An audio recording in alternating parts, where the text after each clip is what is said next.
Olá, pessoal. Hoje nós vamos falar sobre o programa do PDT e os princípios do PDT. Nosso objetivo é tratar sobre o programa e os princípios do PDT. O que é o programa? O programa é a carta formal que baliza a ação do partido. Entretanto, essa carta foi escrita mediante aos seus princípios. E os princípios do PDT, geralmente, são algumas coisas que nós não paramos para pensar, nós não refletimos a respeito. Então, são um conjunto de ideias, um conjunto de ações que norteiam os princípios do Partido Democrático Trabalhista. Bom, vamos começar pelos princípios do PDT. O que norteia o nosso partido? Por que o nosso partido se chama Partido Democrático Trabalhista? O que é democrático? O que é trabalhista? Para que a gente possa entender o que é democracia, para que a gente possa entender o que é trabalhismo, a gente precisa ver todo o contexto histórico. A gente precisa dar uma ligeira revisada em toda a história do mundo e a história do Brasil. Calma, a gente não vai ficar fazendo isso aqui o dia inteiro. É apenas um resumo, alguns tópicos, algumas coisas para que a gente possa raciocinar e entender o princípio. Porque é o mundo atual, é o mundo no qual nós vivemos que norteia as nossas ações. Então, se nós vivemos num país dito democrático, por que ele é democrático? O que referenda o poder? Vocês já pararam para pensar a respeito disso? Por que o presidente da República tem o poder de presidente da República? Porque um deputado, um vereador, um senador, o que outorga o poder a eles? Muitas vezes a gente sequer para pensar a respeito dessas coisas. Por que o nosso partido é trabalhista? O que é trabalhismo? A gente compreende o que é trabalhismo? Então, vamos começar lá do começo da história da humanidade. Vamos imaginar um grupo de pessoas, um agrupamento humano, uma pequena tribo, por assim dizer.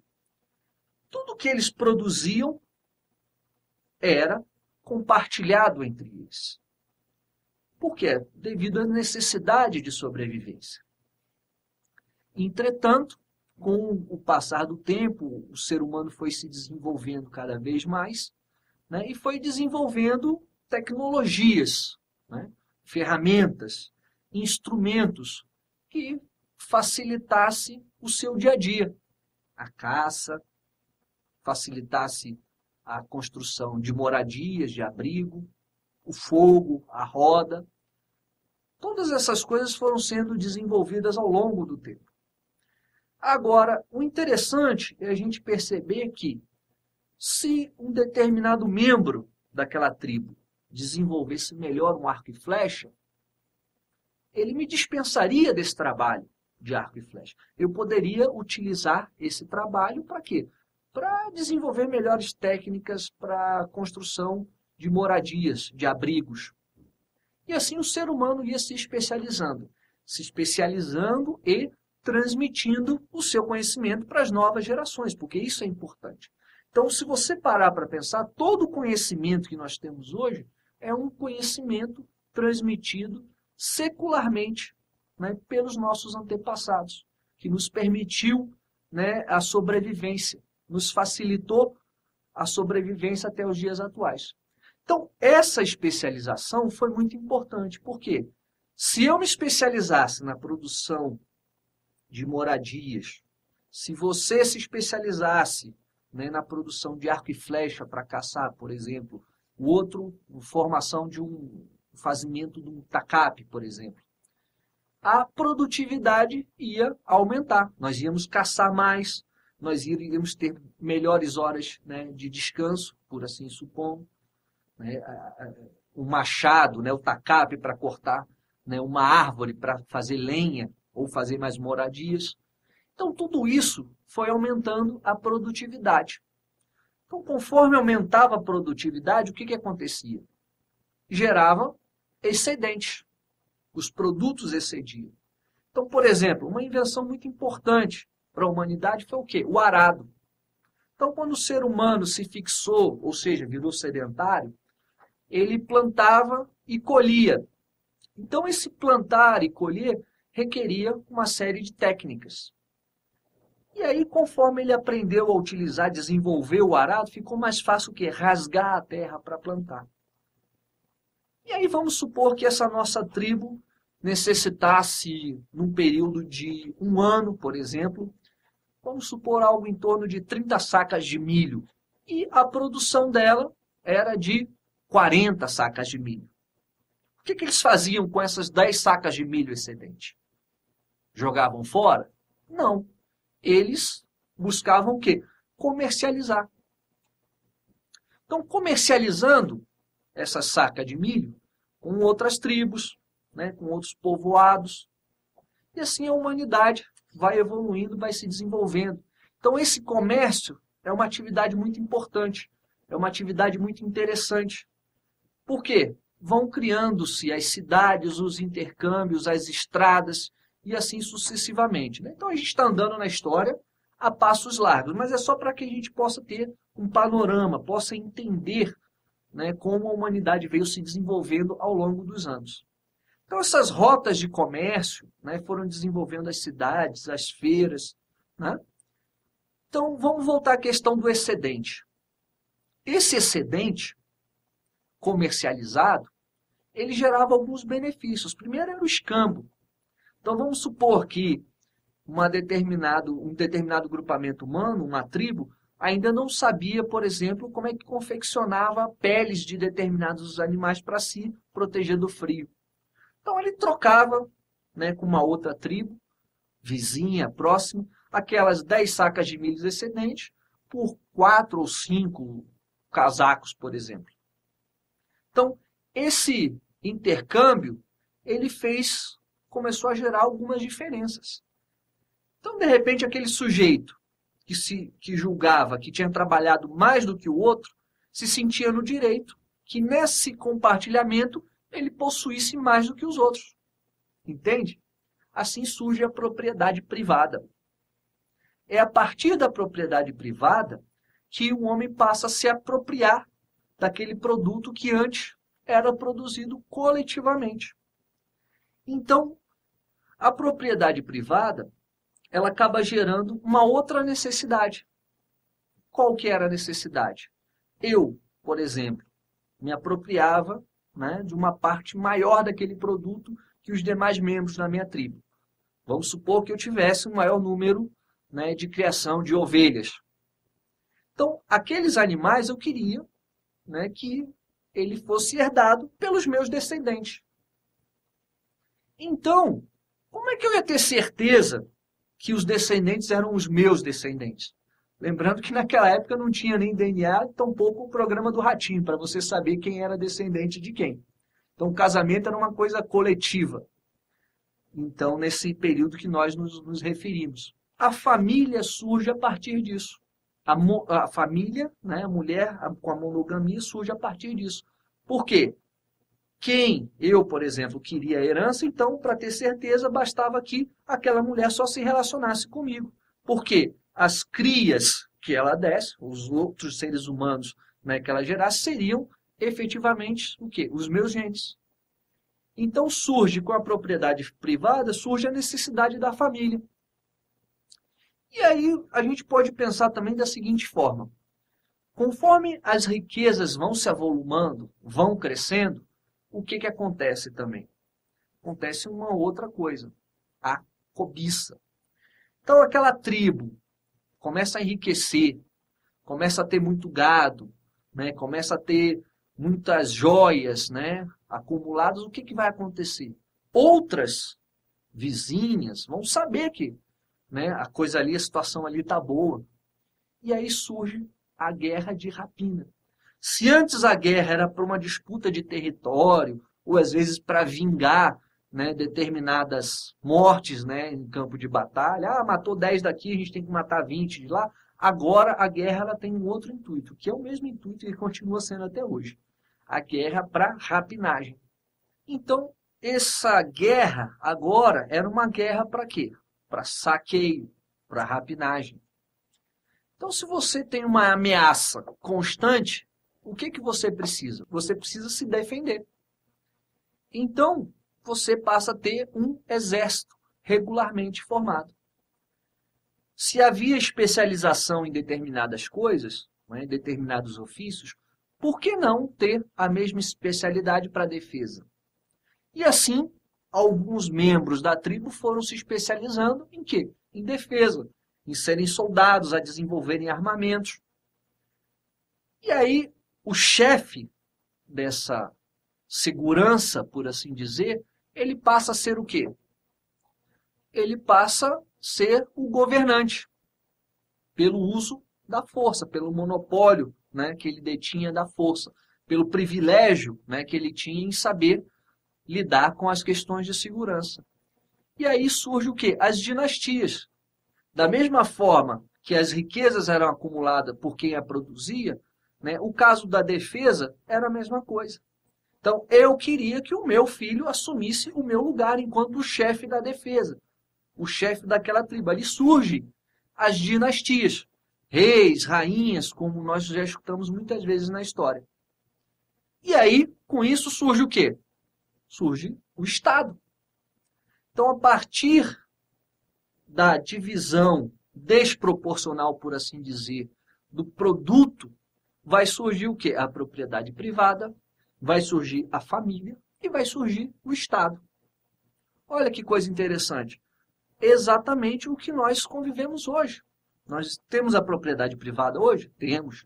Temos a instituição família? Temos. Temos a instituição Estado? Temos. Inclusive de várias formas. O Estado, ele surge a partir disso. E os estados vão crescendo, vão se expandindo. E aí a gente já ouviu falar com certeza na história do quê? Dos impérios. Império Romano, Império Persa, Asteca, Mongol, entre outros tantos que foram se expandindo, né? Império Egípcio. Inclusive, se você, um livro que é muito conhecido, né? Se você pegar a Bíblia, por exemplo, o Antigo Testamento, existem lá diversas histórias que falam sobre exatamente isso, né, que eu acabei de falar. Guerras de rapinagem, né, impérios formando, entre outras coisas. Então, é muito fácil que a gente possa compreender isso na história. Agora, sobre o ponto de vista, né, dos impérios, a gente pode falar do maior império que existiu até então, e é um divisor de águas para que a gente possa entender a história, é o Império Romano. Se expandiu por todo mundo conhecido na época. E quando ele veio a ruir, ou seja, quando ele acabou, o que aconteceu? A gente entrou numa outra fase do mundo, chamado o quê? Feudalismo. O que era o feudalismo? O feudalismo, na verdade, era um modo de produção. Se no Império Romano se utilizavam escravos para a produção, no feudalismo usava o quê? Usava o servo. Quem que era esse servo? Eram os cidadãos do Império Romano, de poucas posses, claro, né? E os escravos do Império Romano, que detinham uma pequena parte da terra, né? De forma compartilhada com o senhor feudal. Então ele produzia naquele chão que o senhor feudal lhe concedia e uma parte daquele produto que ele produzia ele entregava ao senhor feudal. E o senhor feudal estava subordinado a quem? Estava subordinado a um rei, né? O rei, por exemplo, da Inglaterra, como a gente vê aí na história, o rei da França, né? Isso já falando assim da formação dos estados modernos, né? Então, esse rei, ele necessariamente não tinha um poder soberano sobre o senhor feudal. Por quê? Porque era o senhor feudal quem controlava a produção. Era ele que determinava ao servo o quanto que ele iria produzir. No caso, o rei, ele mandava de que forma? Ele só detinha o poder, né, que lhe foi concedido. Ele era referendado no poder enquanto rei. Mas, entretanto, o poder econômico estava na mão do senhor feudal. E aí é interessante que a gente observe isso. O poder político, de fato, estava na mão de quem detinha o poder econômico. Agora, existia uma outra classe dentro do feudalismo, que não estava dentro desse esquema. Que eram o quê? Os antigos artesãos, os comerciantes, e eles tinham um interesse específico, porque cada feudo que eles fossem atravessar, ele tinha que pagar um imposto e em determinada moeda. Se você fosse de um feudo para o outro, você tinha que ter a moeda dos dois feudos, pagar imposto nos dois feudos. E a humanidade vai evoluindo, obviamente, essas coisas vão se avolumando e começa a gerar insatisfação nessa classe, chamada classe burguesa. Burguesa porque não tinha um ponto fixo, né? Ocupavam os burgos, né? Como se diz na história.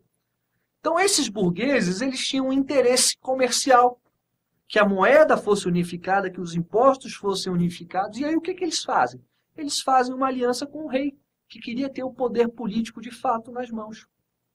E essa aliança entre a burguesia e a monarquia faz surgir o quê? Um exemplo disso é as grandes navegações.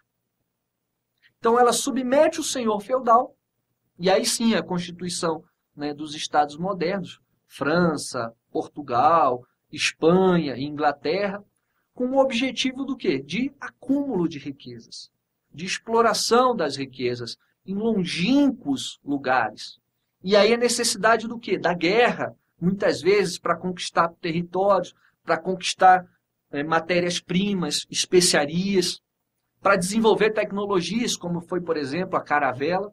Né? As grandes navegações é um exemplo bem típico dessa aliança da burguesia com a monarquia. Para quê? Para os dois se enriquecerem, para terem o poder político de fato. E aí vocês observem que quando chega a determinado momento, a burguesia cumpre com seu intento de ter o poder econômico. Depois que ela consolida o seu poder econômico, o que ela faz? Ela quer ter o poder político. E aí age, né, de forma a derrubar essas monarquias.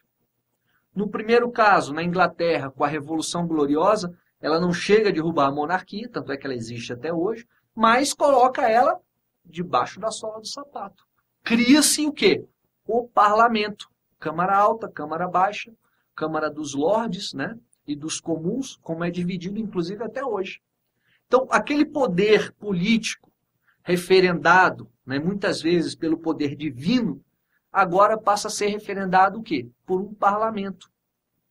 E as suas formas, né, de escolha para esse parlamento. Mais tarde, o que acontece? A Revolução Francesa. A Revolução Francesa, a burguesia vai e depõe a monarquia, decapita todo mundo.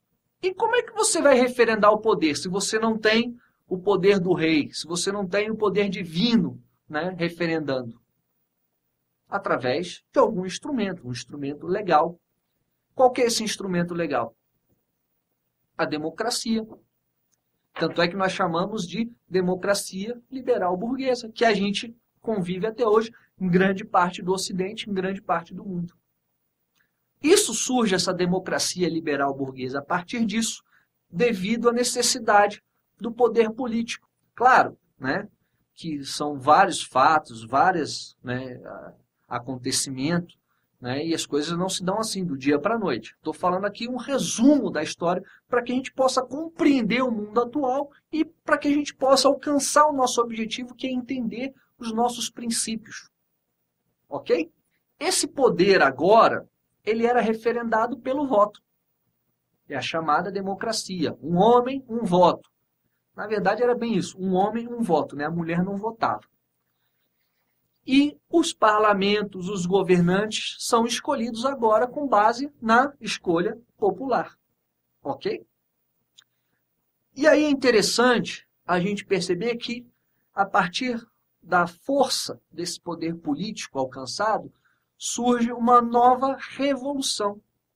Por quê? Porque o interesse de atender a burguesia, né, a burguesia querendo cumprir com seus intuitos, a burguesia, né, querendo cumprir os seus objetivos, ela desenvolve cada vez mais e mais tecnologias.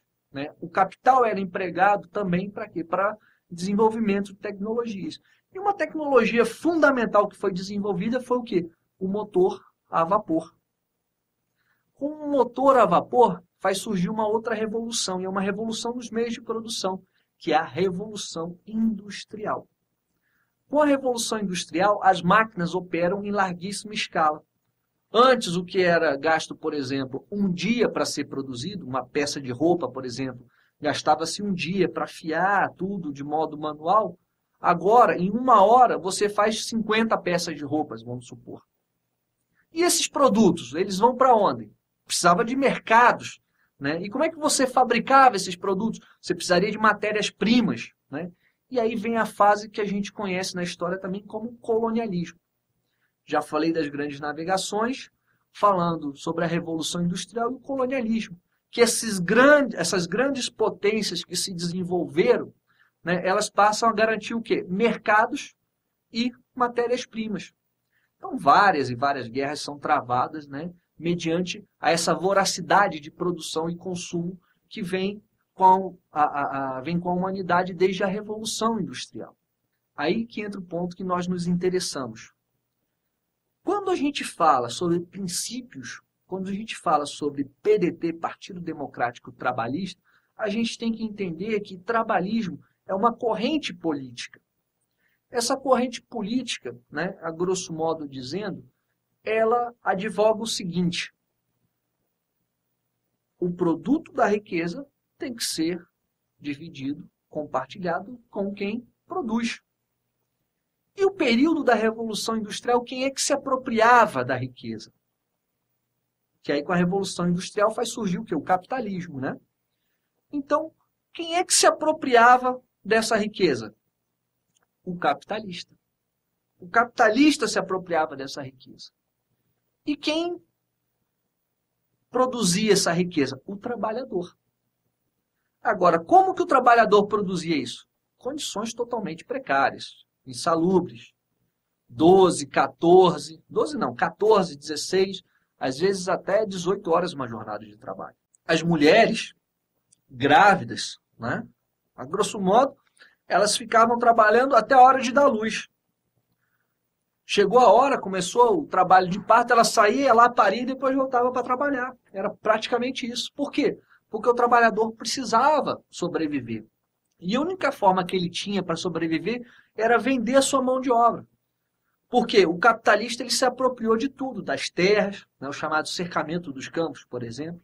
Né, foi todo um processo político conduzido pelo Estado que fez com que gerasse essa enorme massa de mão de obra, esse exército, né, de mão de obra, inclusive um exército reserva de mão de obra. Muitos desempregados, todos vivendo em condições insalubres. E o trabalhismo surge exatamente para quê? Para combater essa forma tão predatória de produção, essa forma tão desumana, né, que estavam sendo tratados os trabalhadores na época. E aí passa a reivindicar os direitos. Salário fixo, porque o patrão pagava aquilo que ele quisesse. Jornada de trabalho, trabalhava-se lá quantas horas fosse a necessidade, quantas horas as pessoas aguentassem. Né? E uma série de outros direitos. Proibição da mão de obra infantil, né? Direitos para a mulher e tantos outros direitos que nós hoje temos. E ele foi fruto graças ao quê? Ao esforço do trabalhismo, daqueles que advogam essa causa política. Então perceba, quando a gente fala de trabalhismo, nós temos uma linha ideológica que se associa a esse princípio tão humano, tão justo. Assim é a nossa causa, é assim que nós defendemos, ok? É importante que a gente perceba essa questão do poder econômico influenciando nos destinos políticos da humanidade. Isso não é um privilégio de um lugar ou outro, de um país ou outro, mas em todo o sistema político e econômico no qual nós vivemos, que é o capitalismo. Então hoje, se nós vivemos numa democracia liberal burguesa, com modo de produção capitalista, é porque exatamente há uma série de princípios, há uma ideologia por isso. Então, quando você acha que não tem ideologia, quando você às vezes bate no peito, estufa e diz, eu não aceito ideologias, na verdade você está aceitando uma ideologia. Então, muitas vezes, né, sem sequer perceber. E aí vamos falar um pouco sobre a nossa ideologia trabalhista brasileira. É interessante que a gente perceba que o nosso trabalhismo ele se deu num outro processo, um pouco diferenciado, como se deu, por exemplo, o trabalhismo inglês. Vamos começar do princípio da história do Brasil. Lembrei ainda há pouco que o Brasil surge, né, com as grandes navegações. Né?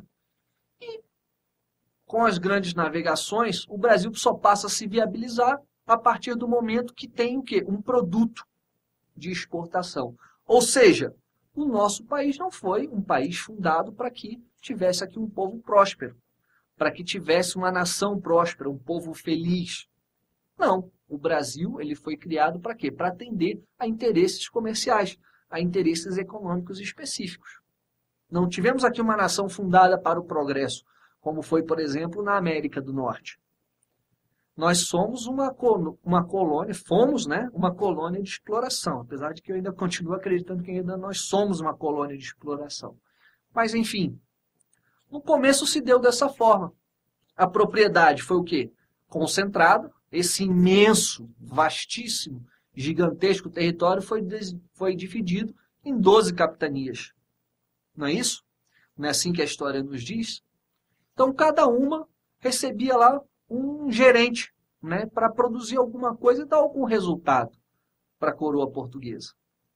Então, nosso país, você pode pegar a história dele, você vai perceber que nós não fomos fundados para sermos uma nação, mas sim uma empresa para fornecer um determinado produto. Assim é o ciclo da cana-de-açúcar, o ciclo da borracha, o ciclo do café, o ciclo do ouro nas Minas Gerais, né, no Centro-Oeste, basicamente. Então, nós só vivíamos a partir do quê? Da demanda econômica que, na época, né, vinha das grandes potências que estavam situadas na Europa. Então, o nosso povo aqui era para quê? Para produzir. Produzir de que forma? Mão de obra escrava. Depois, né, com a imigração, tentaram ainda, né, escravizar, né, os imigrantes europeus que vieram para cá, os imigrantes orientais também que vieram, né, ao longo da nossa história. Mas nunca foi pensado aqui em se fundar uma nação. Aí você tem um episódio, por exemplo, da independência do Brasil. Né? Quando o Brasil se tornou independente, agora sim temos uma nação, as coisas vão mudar? Não. Continua tudo do mesmo jeito. Só que, entretanto, nós não somos mais dependentes politicamente da coroa portuguesa. Por quê? Por causa do seu declínio econômico. Mas passamos a ser subordinados pela potência hegemônica da época, que era a Inglaterra. Então perceba, mudaram as coisas, mas tudo continuou como antes. As mesmas oligarquias que detinham a propriedade se mantiveram. E assim corre a nossa história. Até que chega, por exemplo, a proclamação da República. Oh, que maravilha! Agora sim, agora o nosso país vai ser voltado, né, para o nosso povo. Não, não é dessa vez ainda. O que acontece? Aquelas oligarquias, elas na verdade deram um golpe de Estado, derrubaram a monarquia, derrubaram Dom Pedro II. Por quê? Olha, é muito simples você entender isso. Pegue duas datas, que eu tenho certeza que a maioria já decorou essas datas de tanto que já viu na escola. A libertação da escravatura, que ocorreu em 13 de maio de 1888. E aí você pega a outra data, 15 de novembro de 1889. Um ano e meio, mais ou menos, depois. Deu-se o quê? A proclamação da República. O que aconteceu? A monarquia, né, a princesa Isabel foi lá e assinou a Lei Áurea, sob pressão da Inglaterra, e tirou das oligarquias um dos seus principais insumos para a produção, que era a força de trabalho dos negros.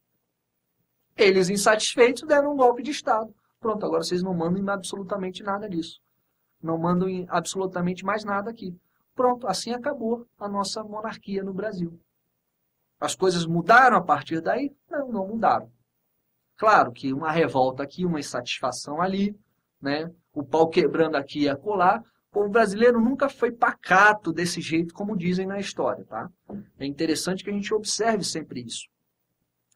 Até que chega um momento interessante, um momento derradeiro, que é a Revolução de 1930. Com a Revolução de 1930, Getúlio Vargas sobe ao poder e aí passa a fazer um Brasil para os brasileiros.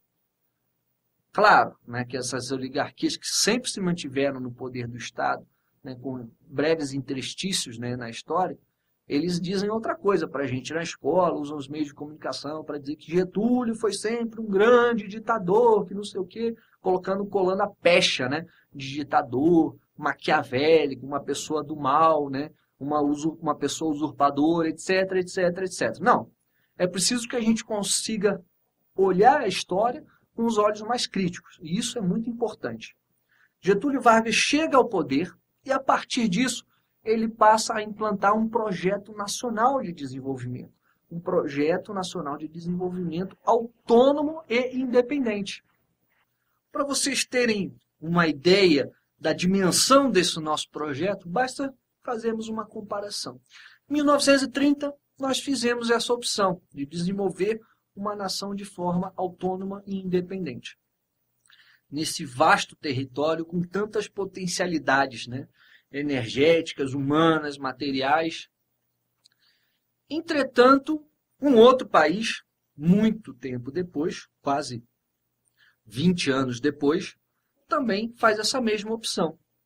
Agora, entretanto, com bem menos riquezas, bem menos potencialidades.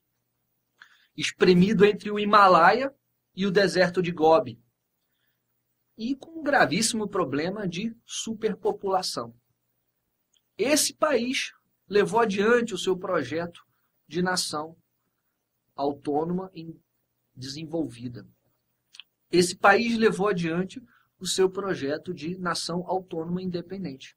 Esse país é a China, que se tornou uma grande potência, né, como se diz, um dos grandes players, né, desse novo século XXI.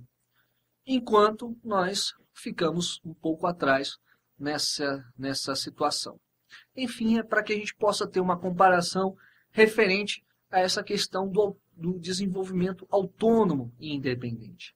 Para desenvolver dessa forma, nós tivemos que utilizar das nossas potencialidades, das nossas riquezas, absorver algumas tecnologias. E o trabalhismo ele entra exatamente nesse ponto. O trabalhador passa a ser gente. Antes, né, se era uma espécie, né, de escravo, até porque, né, não fazia até tanto tempo assim da abolição da escravatura e da forma como a abolição da escravatura foi feita, em que simplesmente desapossou, né, os escravos.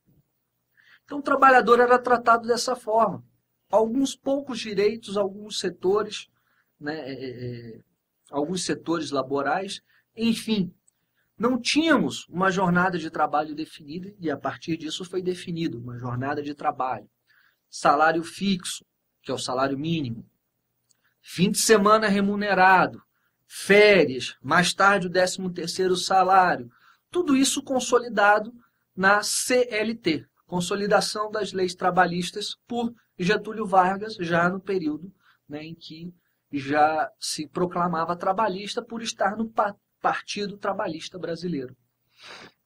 Percebam que o mais importante não é só essas garantias de direitos.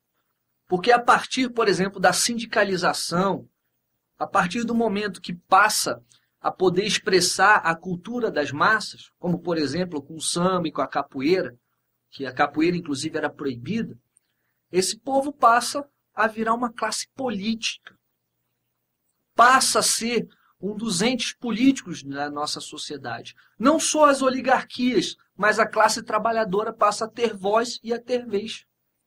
Isso é o trabalhismo no Brasil. Por isso que é importante que a gente entenda a Era Vargas a partir desse prisma, a partir dessas informações. E aí a coisa muda totalmente de figura. O grande salto de desenvolvimento que nós damos em apenas poucos anos.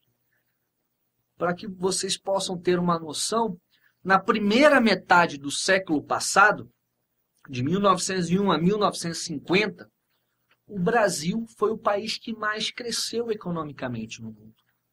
E é claro que isso se deu concentradamente a partir da Revolução de 1930. Veja a importância do trabalhismo, que vai trazer um protagonismo para essa classe trabalhadora. O trabalhismo surge a partir desses anseios. Não é Getúlio Vargas que inventa, né, a jornada de trabalho, entre outras coisas. Não, ele apenas exprime os anseios da sociedade, da classe trabalhadora. Agora, direcionando isso para uma potencialidade, direcionando isso para o desenvolvimento humano. Isso que é importante. Nosso Brasil dá esse grande salto, nos faz, né, nos coloca entre as grandes economias do mundo. Efetivamente, nós somos um país graças ao quê? A Revolução de 1930. Porque o projeto das oligarquias era o projeto dos aliados estrangeiros, que era tornar o Brasil apenas o quê? Uma grande fazenda, um grande mercado. Né? Para quê? Para que pudéssemos fornecer matéria-prima e consumir os seus produtos, nada mais. Com o trabalhismo, a coisa muda. Nós passamos a desenvolver tecnologia no Brasil. É criado, por exemplo, o CNPq. Um grande trabalhista, Darcy Ribeiro, funda em 1961 a Universidade de Brasília, que vem trazer o quê? Ensino, pesquisa e extensão universitária. O tripé que se assenta a universidade hoje no nosso país. Então é importante observar as grandes conquistas e os grandes avanços do trabalhismo. Agora, entretanto, isso não se deu de graça. As velhas e arcaicas oligarquias continuaram no poder, em setores do poder, detendo os meios de comunicação. E claro que não deixaram isso de graça. Promoveram uma forte guerra contra o desenvolvimento da classe trabalhadora. Essa guerra se deu em cima dos trabalhistas, primeiramente em cima de Getúlio Vargas, até o seu suicídio em 1954, no fatídico 24 de agosto, em que o povo foi às ruas reagir contra aquela tentativa de golpe, e ali não foi possível.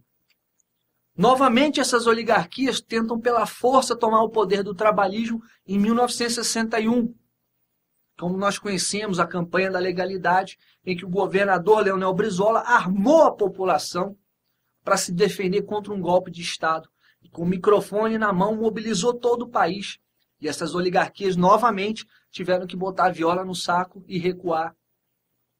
Sempre utilizaram desses instrumentos, porque quando não ganham na democracia, por isso que nós usamos o D de democracia na nossa legenda, exatamente por isso, porque no voto nós ganhamos, na conscientização das massas populares nós ganhamos. E eles, nesses episódios, eles têm que o quê? Apelar para a força. Não conseguiram em 54, não conseguiram em 61, acabaram conseguindo em 1964. Agora, conseguiram por quê?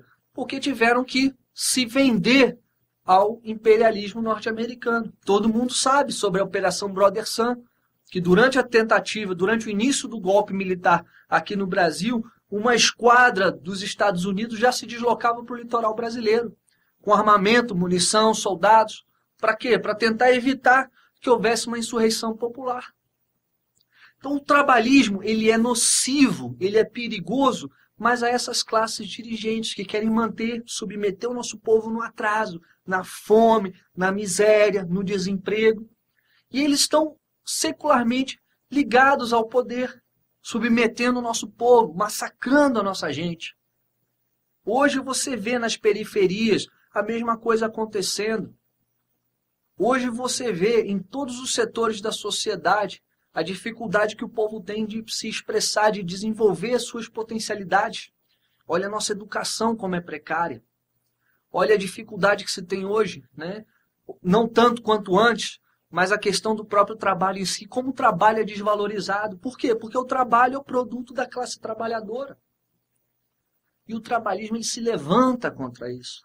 Ele mobiliza o povo, ele organiza o povo. Por isso nós somos trabalhistas. E tivemos que pagar o nosso preço e, muitas vezes, medido ao sangue de Getúlio Vargas, ao sangue do presidente João Goulart, que morreu exilado sem sequer poder voltar para sua pátria, e tantos outros compatriotas, tantos outros brasileiros. Brizola, Darcy, Pasqualini, Doutel, tantos outros grandes brasileiros que deram todo o suor para que o nosso país fosse um país de verdade, voltado para o seu povo, para o desenvolvimento da nossa gente, para criar essa grande nação solidária dos trópicos. Por isso nós somos trabalhistas, por isso nós somos democráticos, por isso nós somos Partido Democrático Trabalhista. Esses são os princípios do PDT, esses princípios que ninguém pode abrir mão. E até mesmo que se nós, enquanto legenda do trabalhismo, legenda autêntica do trabalhismo, o fizermos, o povo faz por outra forma. Porque o trabalhismo é uma força inerente da classe trabalhadora e é preciso que a gente se identifique com a classe trabalhadora, que façamos parte da classe trabalhadora com a consciência crítica de sermos da classe trabalhadora. Então o trabalhismo é isso. A riqueza é compartilhada com quem a produz. A riqueza é compartilhada com o trabalhador que trabalha. É isso, pessoal.